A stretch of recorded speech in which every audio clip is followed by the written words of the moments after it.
მაინც. ერთი ადამიანი მაინც დაისაჯა ჟურნალისტებზე თავდასხმისთვის. გადახედეთ, რამდენი დაზარალებულისგან თქვენი შენობის წინ. თავისუფალი ჟურნალისტებით შეშინებულმა კარლო კაციტაძე მის სამსახურთან მისულ ჟურნალისტებს კარი ჩაუკეტა და დაცვა გააძლიერა. სპეციალური საგამოძიებო სამსახურის შეფისგან დღეს მზია ამაღლობელის კოლეგები დატყვევებული ჟურნალისტისთვის დაზარალებული სტატუსი თხოვდნენ. კაციტაძის უწყებაში პირდაპირი მტკიცებულებები ინახება იმ პოლიციელების წინააღმდეგ, ვინც მზია ამაღლობელი დაკავების შემდეგ ღირსების შემოხვალ და არა ადამიანურ პირობებში ამყოფა. პოლიციის უფროსისაცემად იწევდა, სახეში შეაფურთხა, სასმელ წყალს არ აძლევდნენ, ტუალეტში არ გაუშვეს. წამება, აბა რა არის ეს და ამ დროს ეს უწყება, რომელიც ბიუჯეტიდან იღებს რამდენიმე მილიონს, რომელს მკვდრები შევინახოთ, არის რეჟიმის სამსახურში. რატომ? იმიტომ რომ დღემდე მზიას არ აქვს მინიჭებული დაზარალებული სტატუსი. ჩვენ ხედავთ რომ ეს უწყება პოლიციელების წინააღმდეგ არც საქმეს არ იძიებს. კოკა კაციტაძეს ერთი პოლიციელიც კი არ ყავს გამოვლენილი. შესაბამისად კოკა კაციტაძე თავის მოვალებას ვერ ასრულებს. მე თუ მკითხავ ჩვენ აქ დამატებით მისი გადადგომასაც უნდა ვითხოვდეთ. დაჭერილი ჟურნალისტის მხარდასაჭერად აქციაზე დღეს ნაცემი რეპორტიორები მივიდნენ. ის ადამიანები, რომლებიც სამსახურებრივ მოვალეობას ასრულებდნენ მშვიდობიან აქციაზე და ძალოვნებმა სასიკვდილოდ გაიმეტეს.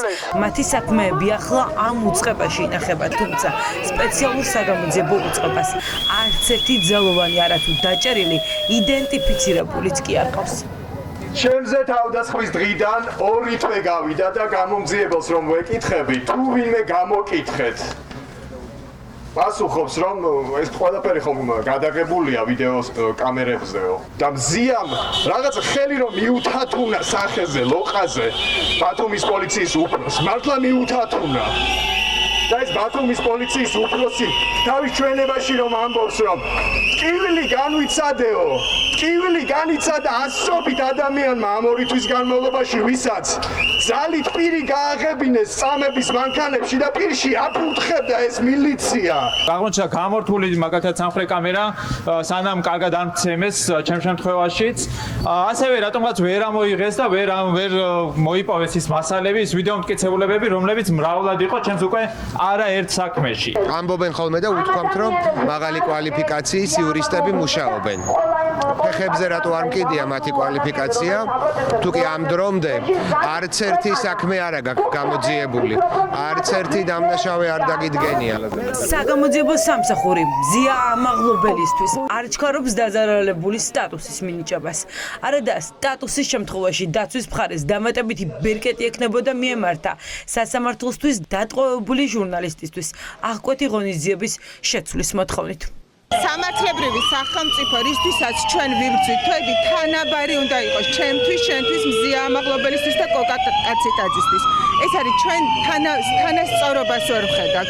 ჩვენ ვხედავთ, რომ სამართალი ერთ შემთხვევაში არსებობს, მეორე შემთხვევაში არ არსებობს. ბელარუსში არსებობს ასეთი ხუმრობა ბელარუსი ოპოზიციონერი ჟურნალისტებისგან, თუ არ დაგიჭირეს, ესე იგი გაგიმართა. ჩვენც უკვე ამ რეალობაში ვართ.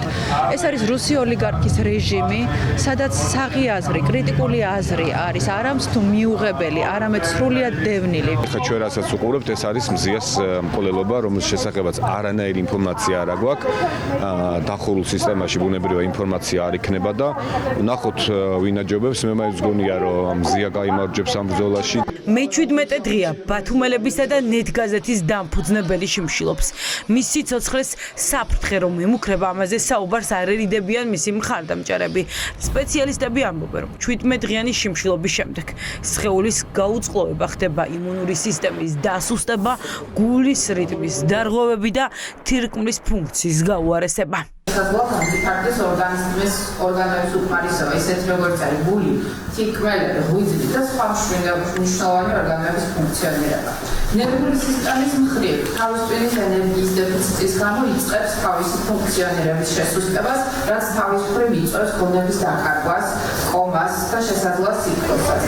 ბრძოლეთ სანამ გვიან არ არის თავისუფლება მზიას ცეცხლი ოლიგარქიას ეს შეძახილება ისმოდა საგამოძიებო სამსახურთან 2 საათის განმავლობაში დაკავებული ჟურნალისტის თანამებრძოლები ამბობენ რომ ბრძოლას იქამდე არ შეწყვეტენ ვიდრე მზია არ გათავისუფლდება ჟურნალისტთა კორპუსის ნაწილმა კი სპეციალურ საგამოძიებო სამსახურს ბოიკოტი გამოუცხადა ვიდრე დაჭერილ ჟურნალისტს დაზარალებული სტატუსს არ მიანიჭებენ მათთან თანამშრომლობას არავინ აპირებს 3 საათი რო გადამისდება ხოლმე ჭამა, ვეღარ უმუშაობ და ტელეფონზე რო ვიღებ გაღიზიანებული. ვარა 17 დღეა შიმშილობს. ანუ მეტი უბედურება რა უნდა მოხდეს, რომ ვიფიქროთ, რომ რაღაცა საშინელება ხდება და მართლა საკაცით ხوار უნდა გამოვიყვანოთ ის ქალი.